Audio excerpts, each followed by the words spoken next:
An archaeologist has discovered not only where Solomon's temple stood 3,000 years ago, but where the Ark of the Covenant was actually situated in the Holy of Holies.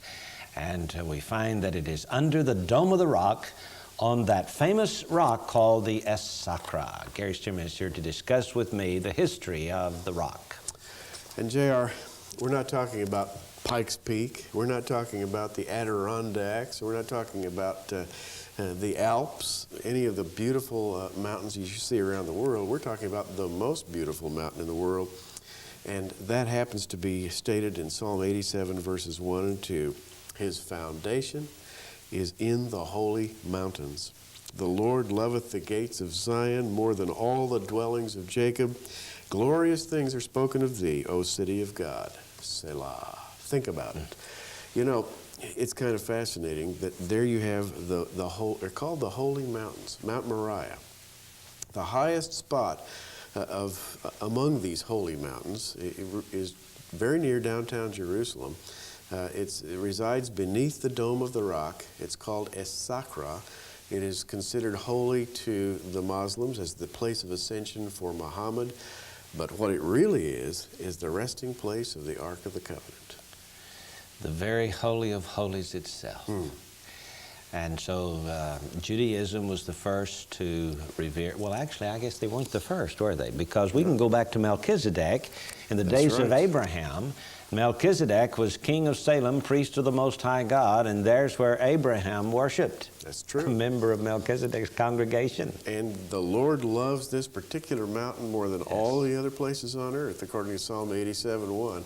And it's kind of fascinating, reading from the January-February 1996 Biblical Archeological Review, written by Lean Rittenmeyer, an article describing his discovery of the resting place of the Ark of the Covenant. He has an interesting statement here, J.R., and I quote, Israeli archaeologists who have been eager to study every stone of the Holy Land, and especially of Jerusalem, have avoided es-sakkra like the biblical plague sent to punish King David for taking a census. Obviously, the political sensitivities of the Temple Mount area are one problem.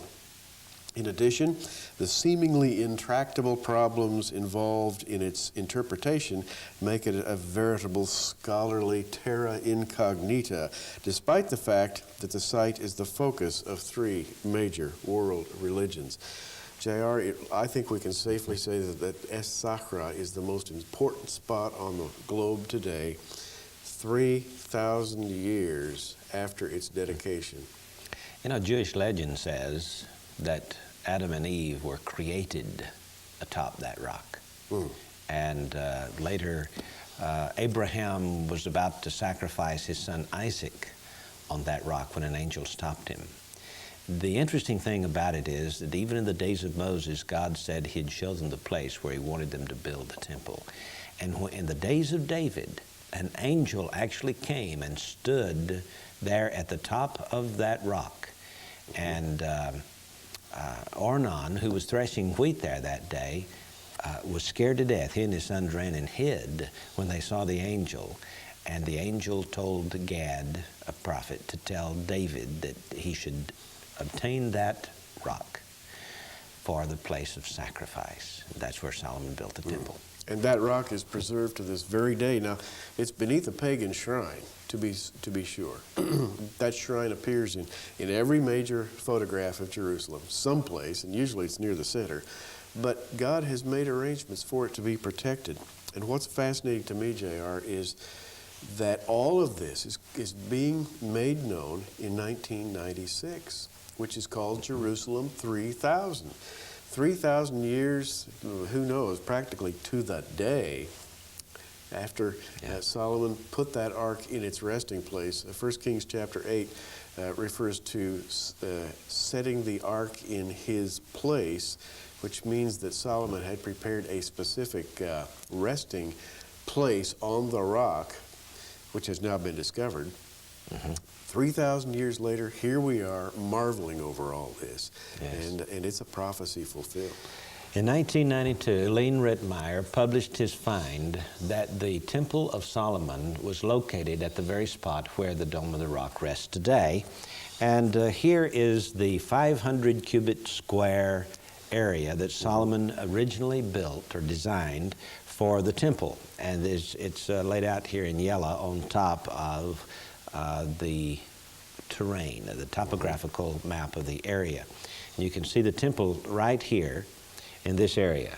According to Midot, that's an ancient Midrashic or Mishnah statement, Midot 2:1 says the Temple Mount was 500 cubits by 500 cubits.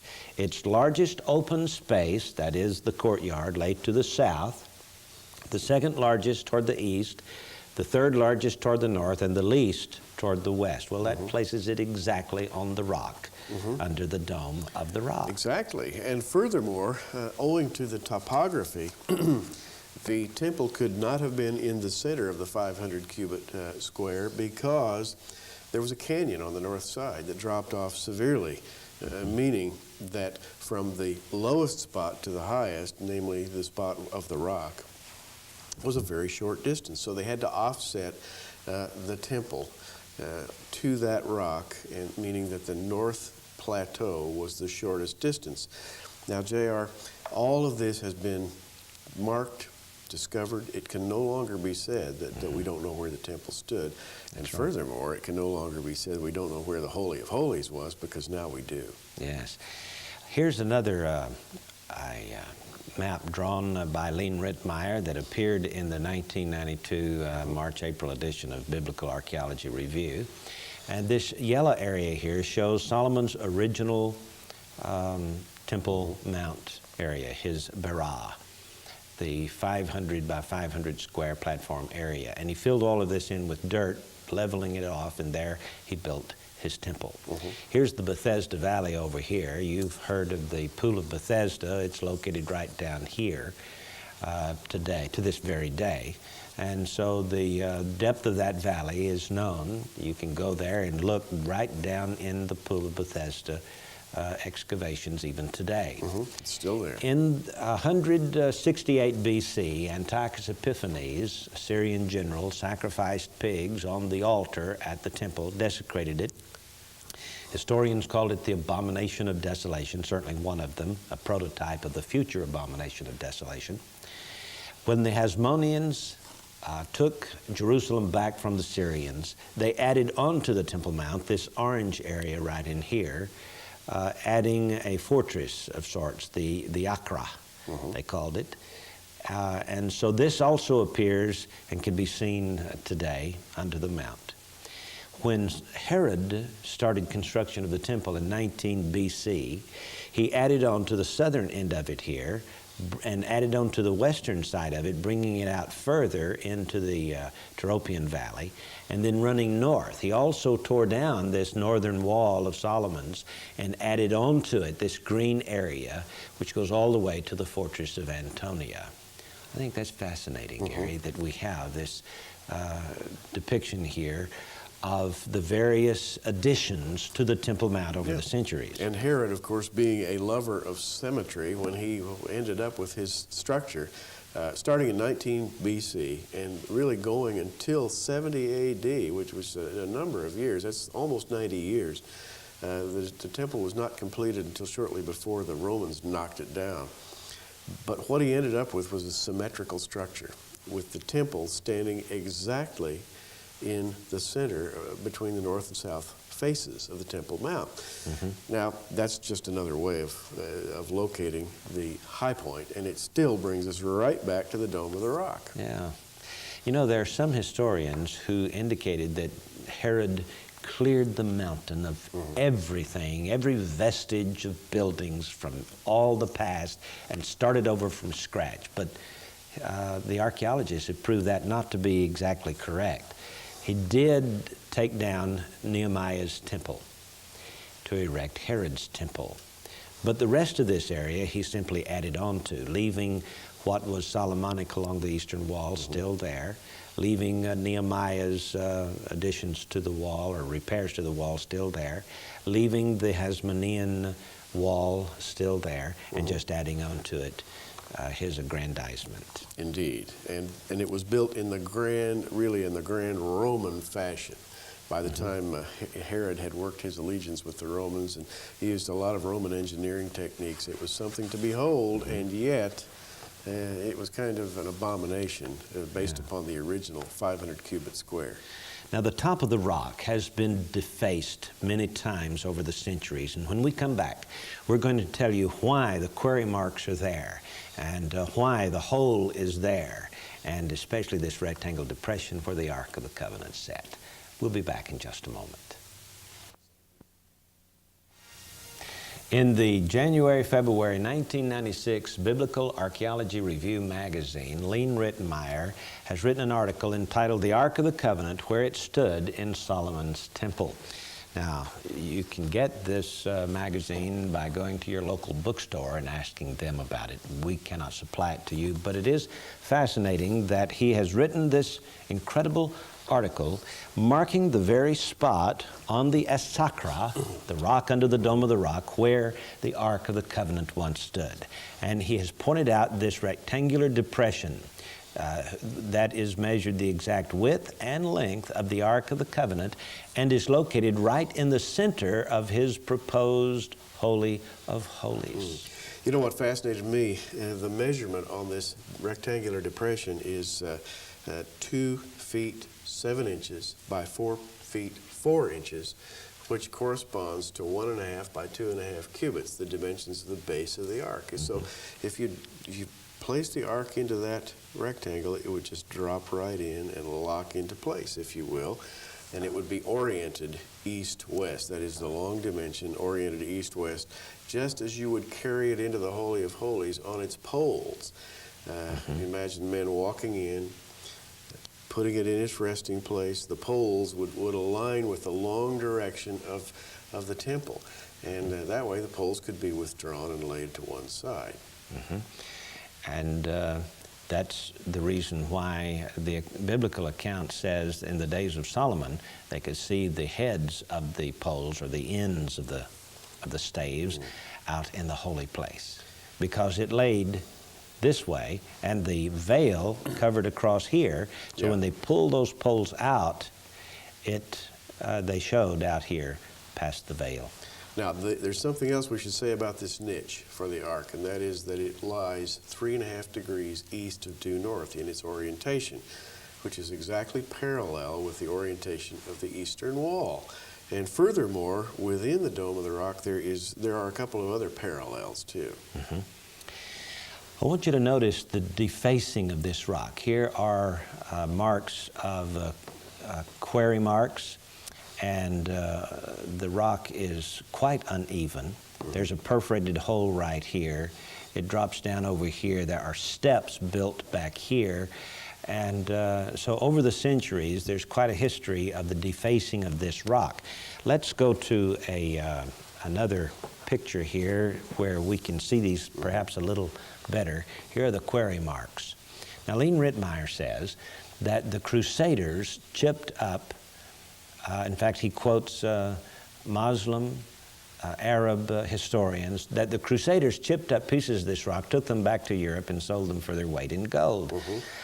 My feeling on these quarry marks is that they are there because a marble floor was laid over this area, which we're told in history that Herod, in Herod's Temple, raised the floor of the temple area and laid marble over much of this area, leaving this rock area right here where the Ark of the Covenant stood exposed, and it was 3 fingers high above the marble floor. So I feel like this was probably Herodian right here.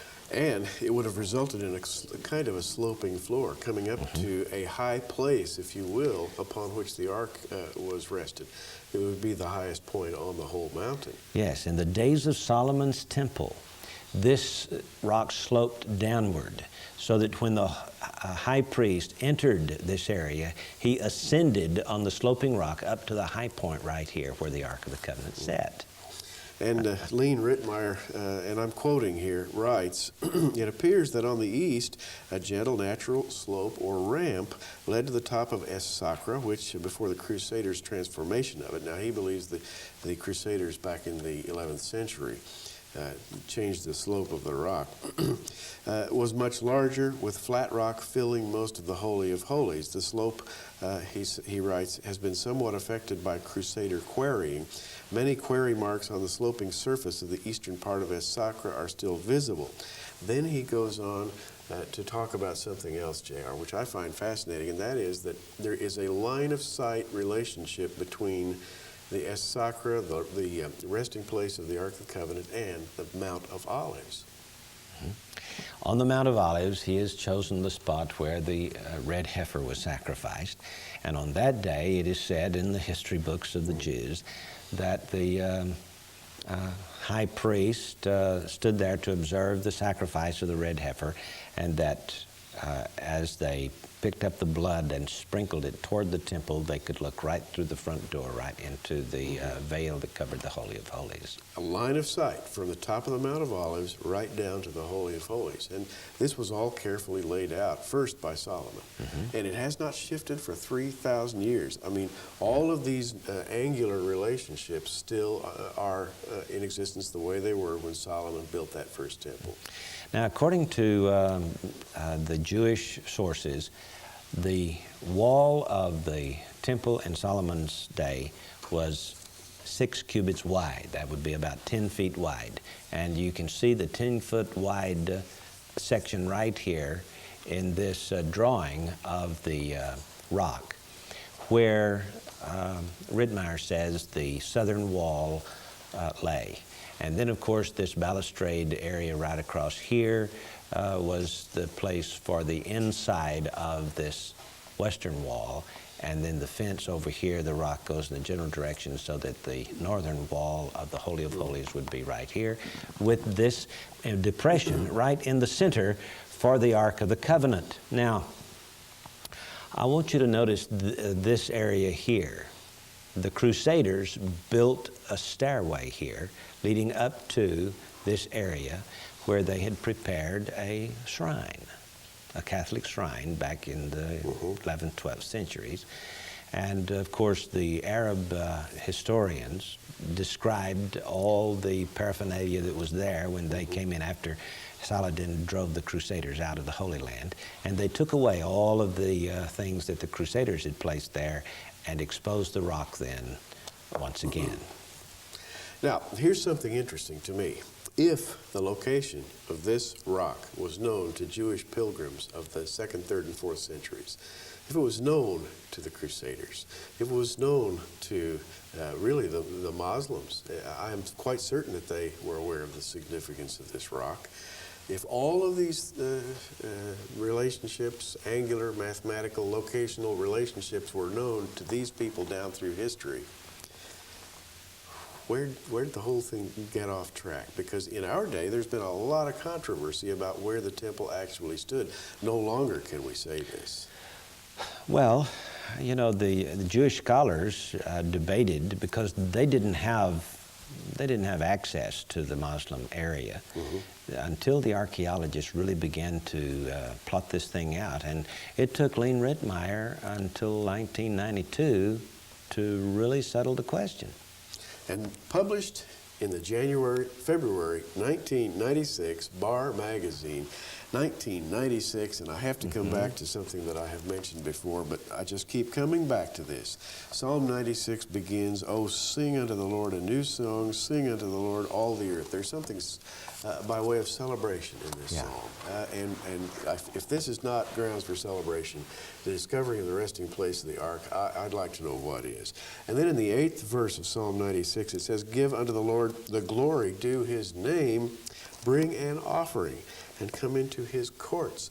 We're talking about his courts. We're talking about the walls of the Holy of Holies, the very spot, the slot cut in the rock for the resting place of the ark. And it says, bring an offering and come into his courts. Well, at least photographically, that's what we're doing right now. Yes. Whether this actually will be able to take place in 1996 or not, we don't know. But Psalm 96 was the psalm sung 3,000 years ago when David brought the Ark of the Covenant to Jerusalem and declared the mountaintop to be its final resting place. And here we have Psalm 96 positioned as the as the psalm of the 3,000th anniversary. That's uncanny, Gary. Only divine plan could put this thing together. You know what, it's kind of a trite saying that among believers there are no coincidences, and this is certainly no coincidence. Yeah. What will the Jews do with the mountaintop this coming year now that they know the exact resting place of the Ark of the Covenant? Will there be an attempt to take that mountaintop away from the Muslims? Will it come this year or next or the next? Will there be a war in the Middle East between Syria and Israel? These are questions we have no answers for, but we are looking to see what happens in the days ahead. We'll be back in just a moment.